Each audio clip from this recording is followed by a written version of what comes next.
let's take a look at some winners and losers this weekend. Quite frankly, we had all 12 teams, 6 matches going across 2 days over the weekend. Let's start in the Central, because I know when this Challenge Cup tournament started, Lisa, you and I were keeping our eye on the Central, really all the teams, but there's just something about the collection of teams in this Central region where we were just sort of like, this is one that we're going to have to keep our eye on. And we were really high on Kansas City Current over the offseason. We wanted to see some of the stuff that they were doing in their offseason maybe translate to the pitch a little bit, and hopefully see some growth and some success there for this franchise coming off of a pretty impressive late second half of their 2021 season. And here we are in Challenge Cup, and they're a semifinalist. So we have Kansas City Current versus Chicago Red Stars playing out 2-1, a win in favor of the Current. Some things that were at stake in this one. Chicago Red Stars had to win out. They had to win out, and in order to advance, the only option they had was to win against Kansas City Current in order to advance in the semifinals. Fortunately, that didn't happen in this one. Some injuries, were kind of the storyline in this one as well. No Haley Mace for Kansas City Current. Mal Pugh for Red Stars, unavailable with concussion protocol. And I think with this one, I think folks were, I think maybe we knew we weren't going to get like some high octane type of match, but there's something about a more methodical kind of match, I think, for me when I'm watching soccer, that I just enjoy watching it play out. And I'm not sure if people who were watching this game maybe expected there to be kind of a 2-1 scoreline, but there was, and it was in favor of the Current. So congrats to the Current on locking up the Central. And moving on to the semifinal. Lisa, what were our picks in this one? What did you get out of this game? So you had picked Chicago Red Stars to win. I had picked Kansas City to win. This game, you're right, it was a little bit methodical in the play, which we have seen from Chicago in the past. That's really what they are. Whereas a team like Kansas City, as fans, as analysts, we're still trying to feel out exactly what type of team they are. Last year, under Hugh Williams, first year in the league, they had a lot of growth to do. And now throughout this Challenge Cup, we are learning that Kansas City is a pretty versatile team. They can push in transition. They can do a high press. They have really lethal threats in Kristen Hamilton up top. She should have had 2-3 goals in this match. Huge shout out to Elise Bennett, goalkeeper for Chicago Red Stars, because Nair had a fantastic match.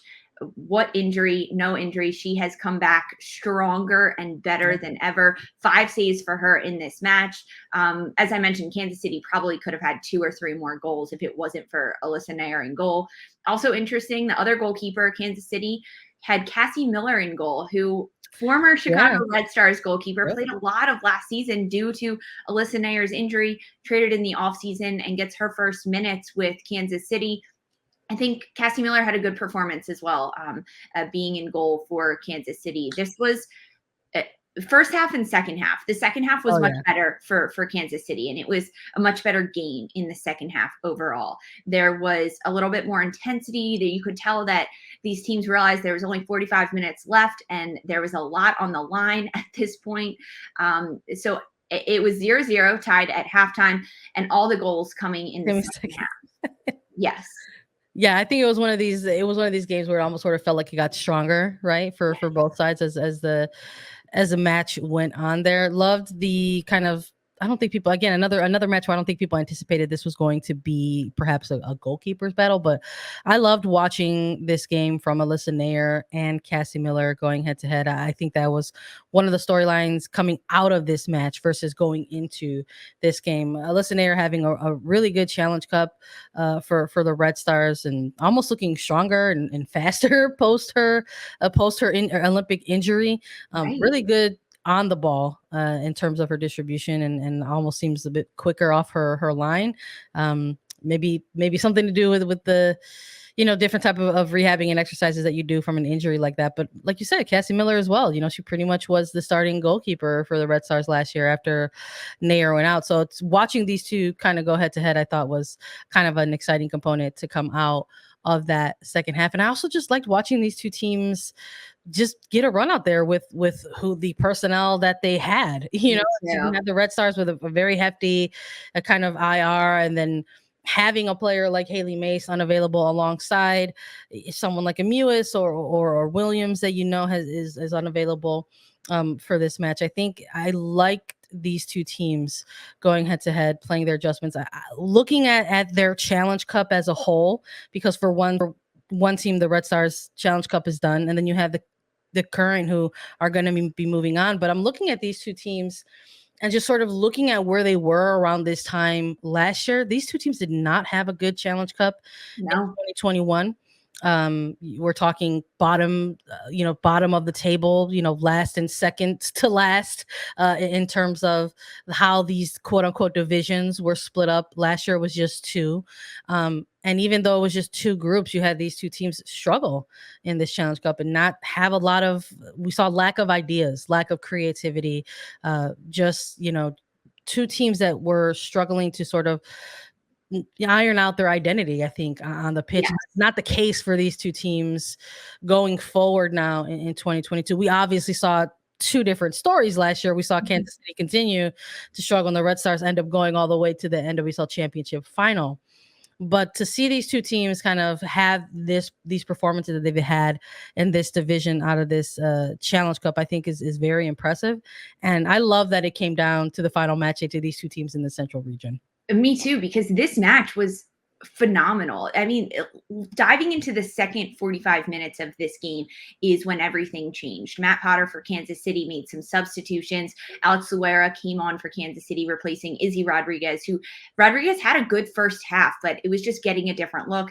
Alex Luera, who has played center back mostly for Kansas City throughout this Challenge Cup, was placed a little bit higher up the pitch on the outside. Yeah. She had a little bit more freedom to move into the attacking end of the field. And what a decision by Matt Potter to do that, because Luera gets the opening goal 48 minutes into this match or so. A tremendous strike from Luera outside the box. It is picture perfect. The shot is everything. Yeah. And you thought that, I thought watching this game that the momentum would shift and Kansas City would have the upper hand. They would continue to control the game, but that was not the case at all. Chicago responds just a few minutes later. Bianca St. George's, she gets the equalizer. It is a beautiful cross into the box. It's almost fumbled around a little bit. Bianca is the one to touch it, and it does find the back of the net, but it was this beautiful curled ball towards the back post that's incredibly hard to defend. Cassie Miller doesn't come out and get it, which maybe she should have, looking back at that and rewatching the replay, but a great job by Bianca St. George's to be on the back post and tap it in.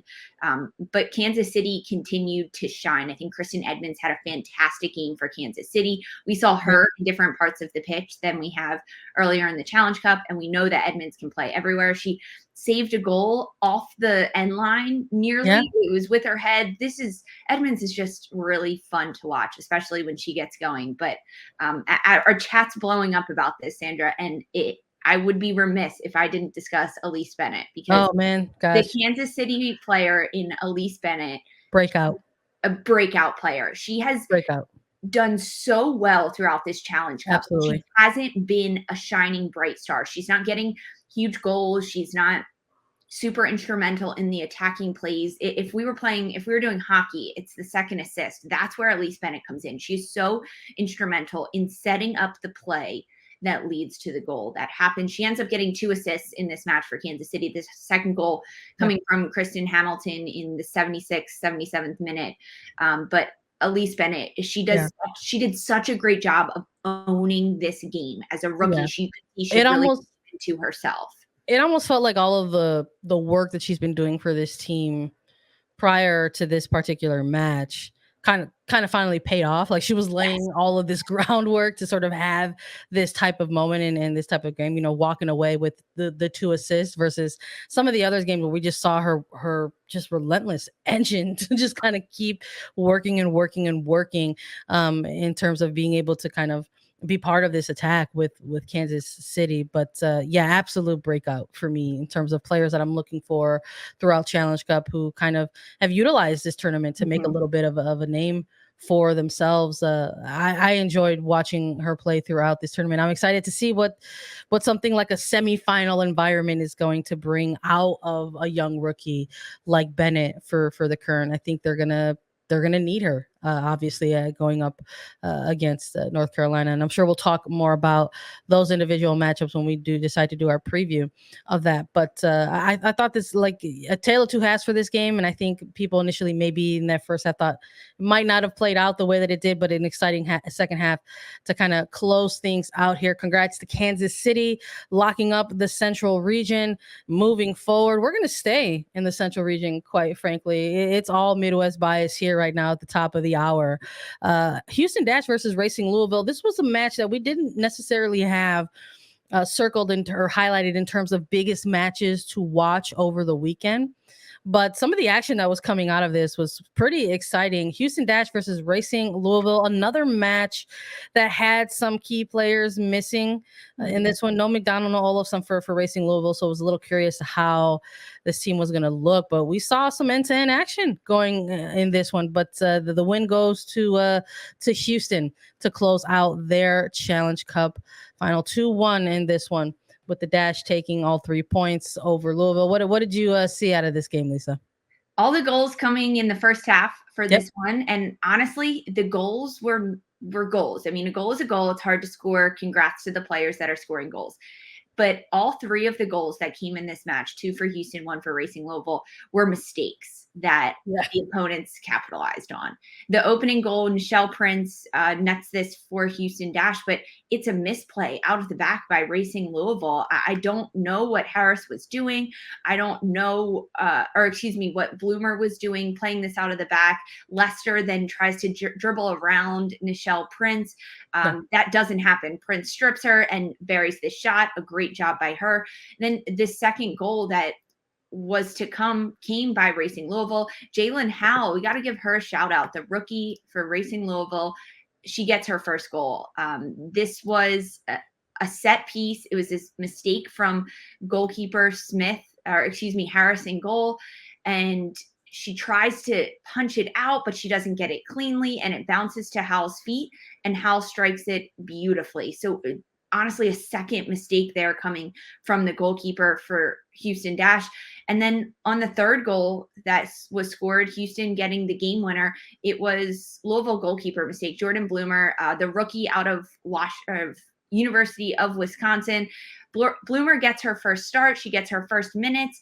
And this goal is bobbled a little bit. I believe Allie Prysock is the one who is awarded this goal. We weren't sure if it was an own goal at first or kind of what happened, but really it was bad clearances on the defensive end, some goalkeeper mistakes, some defensive mistakes that led to all 3 of these goals. But this game wasn't on our radar ahead of the weekend because neither of these teams were going to make it to the semifinals. And both of these teams have been really inconsistent throughout this Challenge Cup. I still don't think offensively we saw a lot of consistency from either Racing Louisville or Houston Dash. However, they were able to capitalize on their opponent's mistakes, and Louisville just made more mistakes that Houston was able to jump on. And that's kind of what this game boiled down to at the end of it. Yeah, I think when we were doing our previews of these matches, we had our eyes on certain matches that we knew were going to have implications in terms of what it was going to look like for the semifinals moving forward. But there were also matches that we were looking at and put them in a segment, in a category where we wanted to see a strong finish from certain teams in this Challenge Cup. And I think if you're looking at this match, Houston Dash Racing Louisville, a little bit of the end-to-end action, missing some players, I think you're looking at this match and you say, okay, we want it to end on a high level type of game. And that's what I think a lot of fans got out of this. And it looked like this is what the players got out of this as well, especially kind of towards that final 20 minutes, I think, of this match, where it just really was like everyone was just kind of like, let's get out there and just try some stuff and see what happens, right? No Jane Campbell in this one in net for Houston Dash. I think that was something that people took note of as well. I mean, when it's the final game, why not try to give some minutes and spread them around a little bit? So I'm eager to see what we're going to see out of these 2 teams in particular, moving forward into the regular season. I know for Houston, we are intrigued by their attack, having somebody like Rachel Daly, obviously, who's the face of this franchise, somebody with Nichelle Prince, Maria Sanchez, this kind of new look, but still kind of familiar attack. These are all players that have some level of experience of playing with each other. So I'm hoping that continues to develop over the course of the regular season. I think Maria Sanchez kind of reintroducing herself to the league a little bit through this Challenge Cup, had a game and moments throughout some other matches where she just kind of reminded everyone why she's on a 2-year contract with Houston Dash and why they brought her back into the mix to try to be part of this Houston Dash side. And for racing, really appreciated some of the play out of somebody like Lauren Millay. I think this is someone who's also kind of built over the course of the Challenge Cup. I think she's going to be an essential piece for them moving forward. And obviously, Jalen Howell getting the goal in this one, I think you have to make note of that. But it's some exciting pieces here for both sides of the ball, both of these teams. We'll see how it plays out in the regular season. We got one more to talk about in our winners and losers segment here. And this was a big game to sort of close out Challenge Cup weekend. Portland Thorns versus Angel City. Angel City hosting this finale. Some things that we got to talk about, though, Lisa, both ahead of this game, right? Maybe during this game and what it means out of this game. But I'll put myself on blast because I was tweeting about it. I had feelings about it going into this match, but we get injury reports or availability reports ahead of these games, and they're typically somewhere between, let's say, 24 hours. That's ambitious, or maybe 18 hours or 12 hours ahead of some of these matches. And something that we had noticed or were keeping an eye on leading up to this game was that the Portland Thorns had several players who were unavailable in this match due to COVID protocol. Yeah. And beat reporter out of Portland on game day, quite frankly, like we're talking hours, just hours before this match actually kicked off. This is in between, I believe, the kickoff of this game and then during the Houston and Louisville game still taking place. But Ryan Clark of the Aragonian saying that the head coach, Ryan Wilkinson, also tested positive for COVID and was unavailable to be with the team for that evening's match. And so you had 5 players unavailable. 4 of who started. 4 starters. 4 of who are typical starters. And we have to highlight a player like Sophia Smith, Hina Sagita, who was unavailable, and this was a Sagita having a fantastic week prior, so these are big players.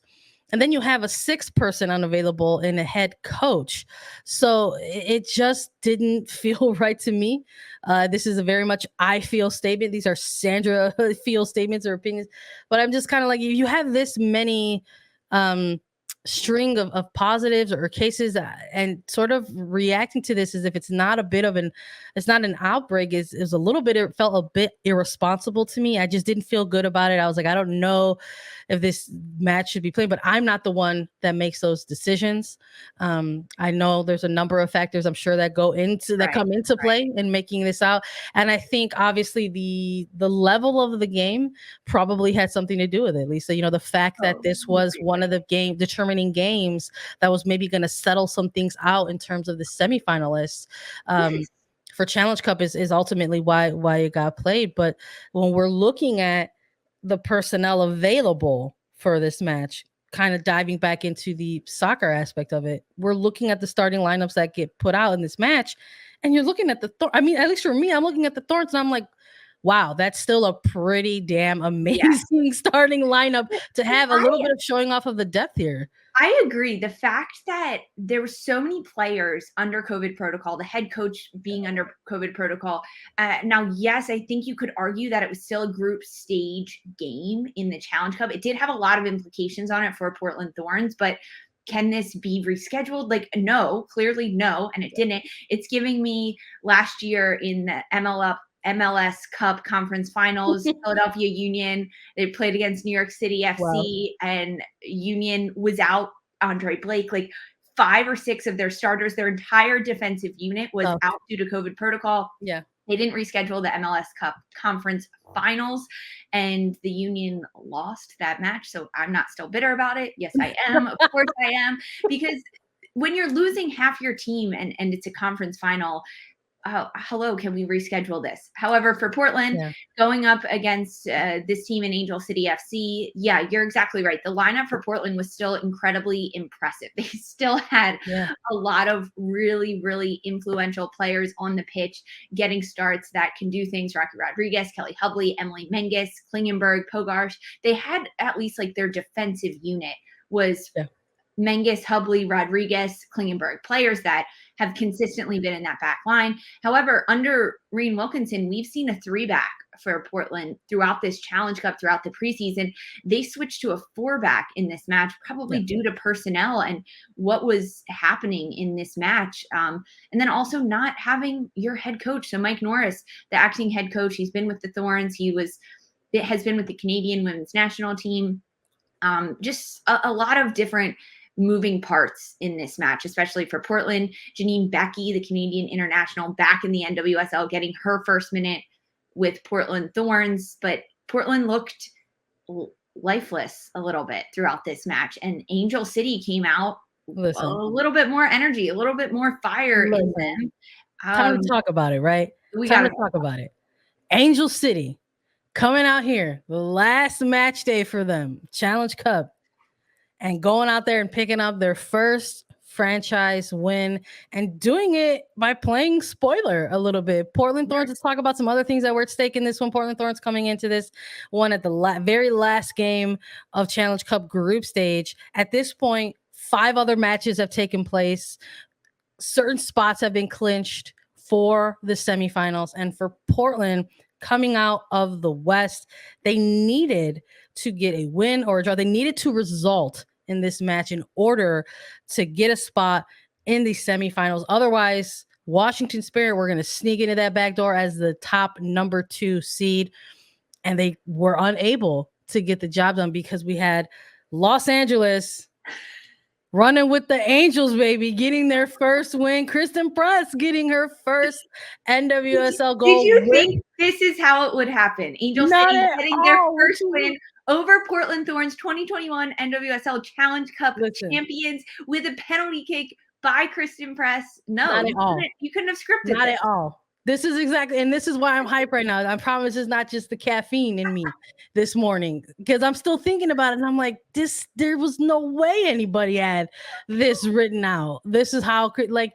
everyone, you think you're suppressing. You're like, oh, she's going to like reintroduce herself to this league with a wild golazo because, that's what Kristen Press does. This is a player who can bite you on the inside of the box, who can create her own space and movement and snipe you on the outside of the box from distance, But we're talking about a match with certain stakes in it for one team. And then the Cali host here, getting a penalty, which we should maybe talk about a little bit because this was kind of funny on the feed of this one. Kristen Press winning the penalty and then taking the penalty. Rocky Rodriguez making a choice. Let's just leave it at that. It was a tackle. It was a penalty. It was a pretty clear penalty for me, quite honestly. I was like, it was funny to see the reaction though. She was like, "What?" She was behind me. What happened? I'm like, "Come on, that was Rocky. That was a PK there." But it was, to see, Kristen Press got down for the penalty, got up, took it, slotted it away. And I think also the other thing about this was the timing in which this penalty took place, right? You're talking first half, half hour mark of the game. That's a lot of game left. Oh yeah. So you're just wondering, like, there's a lot of time here and anything can happen. So I want to talk about that because I was incredibly impressed with how Angel City was able to keep the ball, move the ball. This was the best we've ever seen Angel City game play. I mean, we haven't seen that many games from them, 6 games, but Yeah. this was by far the best. Simone Charlie getting the start up top. We've had a lot of conversations about Savannah McCaskill and June Endo in the midfield Yeah. because they're both central attacking midfielders. How do you play with both of them when Endo is out on the width? You lose a lot of the special skill that Endo has. I think that it worked really well with June Endo playing a little bit higher in that striker position for Angel City, with Savannah McCaskill sitting underneath of her. They had a good combination play. It just took a little bit for that rhythm to come between Endo and McCaskill. Yeah. And we saw it on Sunday against Portland for Angel City. The Mhm. entire Angel City team was moving the ball. They were getting their heads up. They were finding the pockets that Portland was leaving open, popping into those pockets, being able to keep possession of the ball. And it was really fun to watch them do that. They made Portland look silly in their defending because they had to defend for moments. And there were really good spells of possession from Angel City that makes me really Yeah. excited about the future for this Angel City team and what they can do. I think Simone Charlie had a good game. There was definitely moments where mentally she turned off a little bit, and you can see that when you watch her, but overall a good game from her. I think they can lean on her a lot as Yeah. that wide winger player to provide and send services in. And Kristen Press, holy cow, Yeah. give her the ball. I'm sad it wasn't like a bullet rocket Galago Yeah. shot as you mentioned, It was but just a definitive moment. I Like think she'll take a PK. just a definitive moment, like boom, here I am. Enough. I think we have to take a note on this match with talking about Angel City. Was it their best match so far of this tournament? I'm in Yes. agreement of that statement. Yeah, you it sounds like you're in agreement of that statement as well. I have to like look back, and we're talking about some of these individual players, and we're noting, someone like a Junendo or Kristen Press or Simone Charlie. And I'm also, looking at somebody like a Savannah McCaskill. This is a game.